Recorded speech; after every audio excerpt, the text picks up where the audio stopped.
Pagbasa mula sa aklat ni Propeta Isaías. Ang makapangyarihang Panginoon ang nagturo sa akin ng sasabihin ko para tulungan ang mahihina.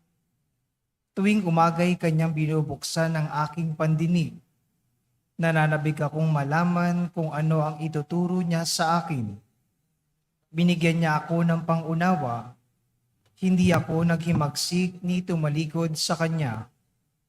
Hindi ako tumutol nang bugbugin nila ako. Hindi ako kumibo nang ako'y kanilang insultuin. Pinabayaan ko silang bunutin ang buhok ko at balbas, gayon din nang lurahan nila ako sa muka. Ang mga pagdustang ginawa nila'y di ko pinapansin, pagkat ang makapangyarihang Panginoon ang tumutulong sa akin.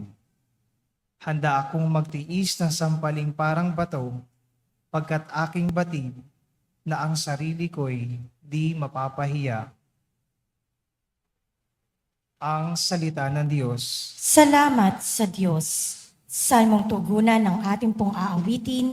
Diyos ko, bakit naman ako'y iyong pinabayaan?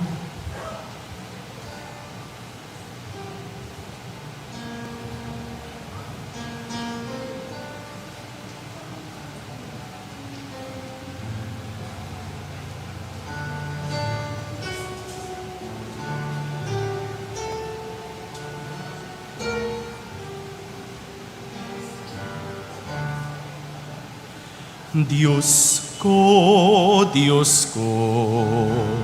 bakit naman ako'y iyong pinabayaan?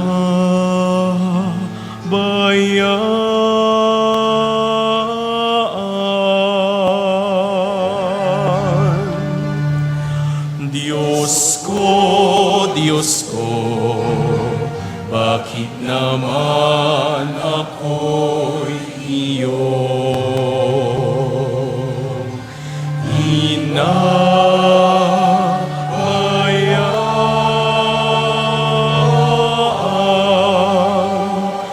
Bawat taong makakita'y umiiling nanunukso, palibak na nagtatawat, sinasabi ang ganito. Nagtiwala siya sa Diyos, ngunit hindi siya pansin. Kung talagang minamahal, bakit hindi intindihin? Diyos ko, bakit naman ako'y iyong pinabayaan?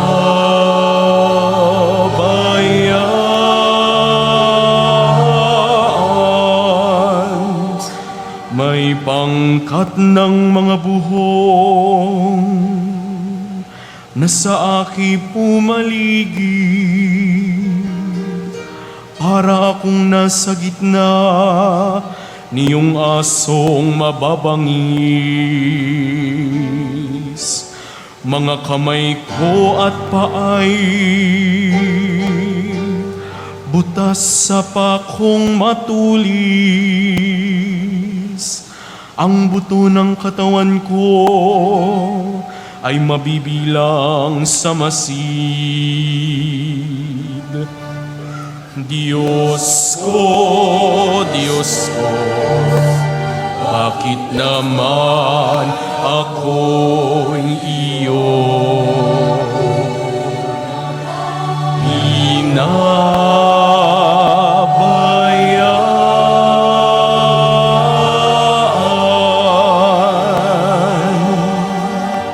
Pinaghati-hati nila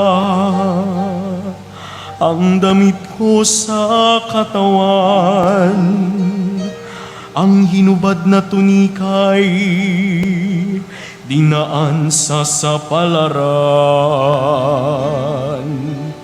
Huwag mo akong ulilahin, Huwag talikdan, Panginoon, o aking tagapagligtas, bilisan mo ang pagtulong. Diyos ko, bakit naman ako'y iyong pinabayaan?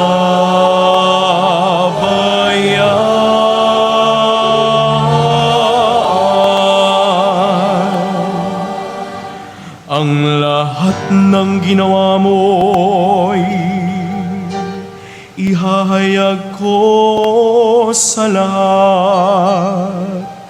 Sa gitna ng kapulungay, pupurihin kitang ganap.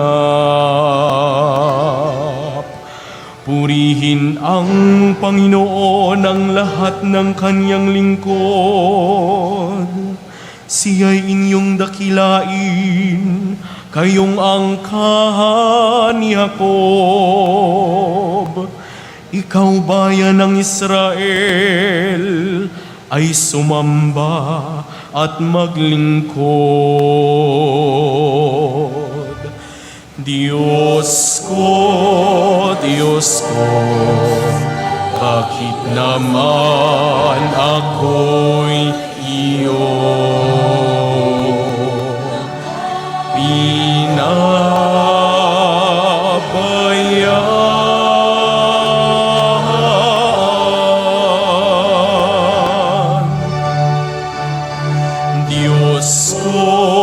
Diyos ko, bakit naman ako'y iyong pinabayaan?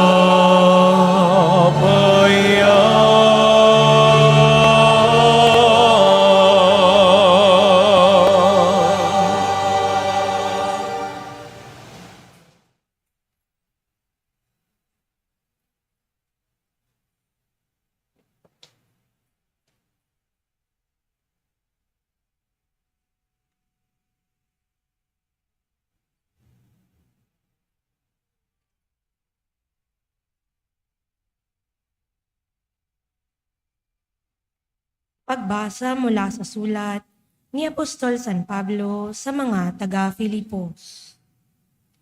Si Kristo Jesus, bagamat siya'y Diyos, ay hindi nagpilit na manatiling kapantay ng Diyos.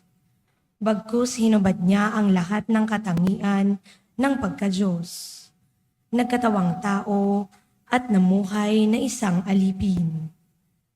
Nang maging tao, siya'y nagpakababa at naging masunurin hanggang kamatayan. Oo, hanggang kamatayan sa krus. Kaya naman, siya'y itinampok ng Diyos at binigyan ng pangalang higit sa lahat ng pangalan. Ano pat ang lahat ng nilalang na nasa langit, nasa lupa, at nasa ilalim ng lupa ay maninikluhod at sasamba sa Kanya. At ipahahayag ng lahat na si Hesukristo ang Panginoon sa ikararangal ng Diyos Ama.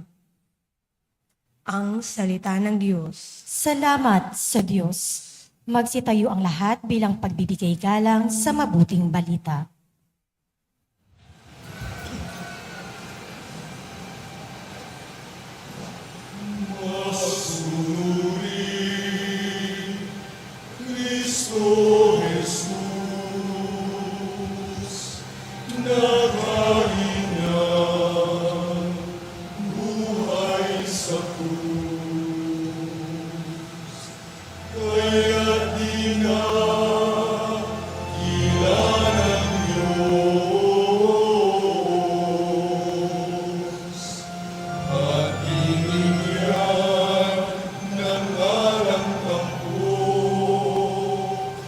Salamat.